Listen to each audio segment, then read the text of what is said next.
देखिए, इस टाइम में जिलाधिकारी कार्यालय इटावा पर आया हूं, जहां राज्य कर्मचारी संयुक्त परिषद उत्तर प्रदेश के पदाधिकारियों ने आज ज्ञापन दिया है।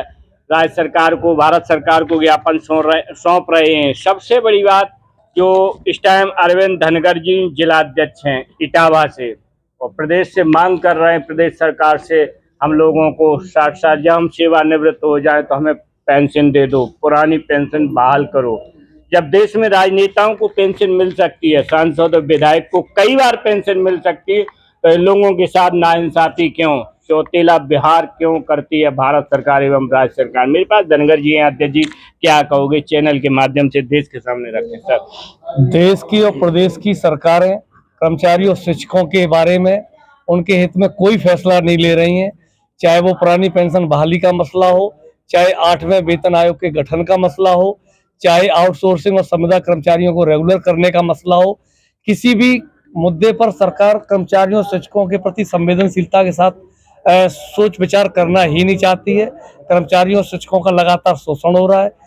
पुरानी पेंशन बहाली की मांग विगत 20 वर्षों से लगातार लंबित है। एनपीएस को अच्छा बताने वाली सरकार अब एनपीएस में खामियां निकाल करके यूपीएस लागू कर दिया है, और यूपीएस में ही भी कहीं कोई कर्मचारी शिक्षकों के लिए लाभ जैसी कोई स्थिति नहीं है। अगर पुरानी पेंशन से अच्छी यूपीएस को बता रहे हैं, तो निश्चित तौर पर जब यूपीएस ज्यादा अच्छी है और ओपीएस कम अच्छी है, हम तो कम अच्छी चीज मांग रहे हैं ना। हमें हमारी मांग पुरानी पेंशन बहाली दे दी जाए, कर्मचारियों शिक्षकों की नाराजगी और समस्याएं खत्म हो जाएंगी। 8वें वेतन आयोग का गठन कर दिया जाए, समय रहते 8वें वेतन आयोग का लाभ कर्मचारियों शिक्षकों को मिल सके।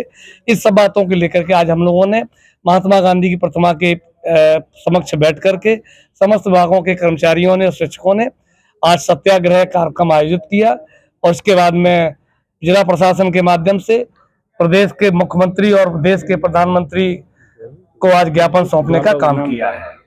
बहुत बहुत धन्यवाद। जैसे कि आप देख सकते हो, कहीं ना कहीं भारत सरकार, शिक्षक संघ के महामंत्री संजीव यादव जी हैं, जिन्होंने बड़े पैमाने पर यहाँ जिलाधिकारी कार्यालय पे आए हैं। क्या मांग रखोगे? जैसे कि सर, राजनेता देश के पेंशन लेते हैं, क्यों नहीं कर्मचारियों को, क्यों भारत सरकार या मेंबर ऑफ पार्लियामेंट सदन में जो बैठे हैं चर्चा करते हैं, आप लोगों के प्रति कानून क्यों नहीं? 2004 में अटल जी की जब सरकार थी तो कहीं ना कहीं पेंशन को बंद कर दिया गया था, उसके बाद देश में आवाजें उठी, लेकिन अभी तक आपकी पेंशन, पुरानी पेंशन बहाल नहीं हुई। क्या कहोगे सर? सरकार के पुरानी पेंशन ना बहाल करने के मुद्दे पर मैं सरकार को बताना चाहूंगा, चाहे वो भारत सरकार हो या प्रदेश सरकार हो, कर्मचारी इस अपनी मांग से पीछे हटने वाला किसी कीमत पर नहीं है, किसी कीमत पर।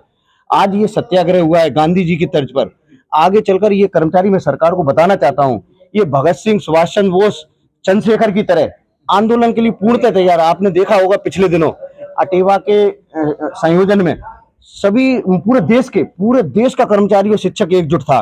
आज राज्य कर्मचारी संयुक्त परिषद के बैनर तले सभी ने सरकार से सत्य को मानने के लिए आग्रह किया है, और हम चाहते हैं, और मेरा मानना है कि सरकार आज नहीं तो कल मानेगी, और मुझे लगता है सरकार को पुरानी पेंशन जल्द से जल्द बहाल करनी चाहिए। सुप्रीमो अखिलेश यादव पुरानी पेंशन बहाली की लोकसभा में मांग करते रहे, क्या कहोगे?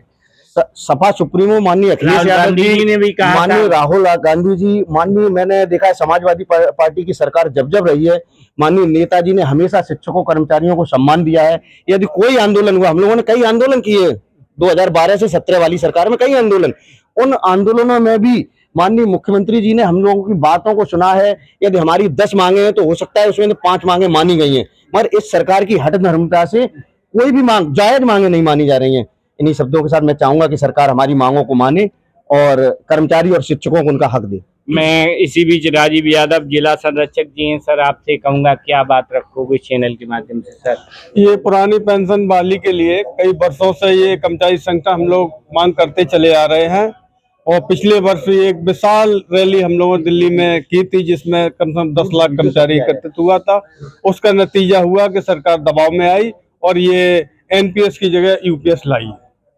अब लड़ाई हम लोगों की आसान हो गई है, क्योंकि सरकार दबाव में आ रही है। हम लोग कर्मचारी संगठन प्रदेश के सब एक मंच पे आ रहे हैं, और एक पिछले बार से भी बड़ा हम लोग एक आंदोलन करने जा रहे हैं, और हमें भरोसा है कि हमारे सारे कर्मचारी संगठन एक मंच पे आकर इस लड़ाई को जीतने का काम करेंगे। बड़ी बात है। सर बता रहे हैं कि पूरे प्रदेश ही नहीं बल्कि पूरे देश का कर्मचारी एक साथ मिलकर पुरानी पेंशन बहाल करो की आवाज़ उठाएगा। निश्चित ही सरकार की नींद जागेगी। अगर सरकार ने इन लोगों पर विचार न किया तो शायद इनकी आबादी, इनके परिवार भी बहुत होंगे, देश में करोड़ों के हिसाब से होंगे। मेंबर ऑफ पार्लियामेंट चुनेंगे या विधानसभा सदस्य चुनेंगे तो उस पर असर पड़ेगा।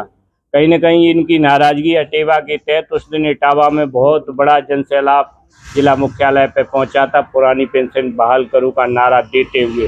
बहुत बहुत धन्यवाद। इसी के साथ मैं कपिल यादव, MBM न्यूज़ 24 इटावा उत्तर प्रदेश।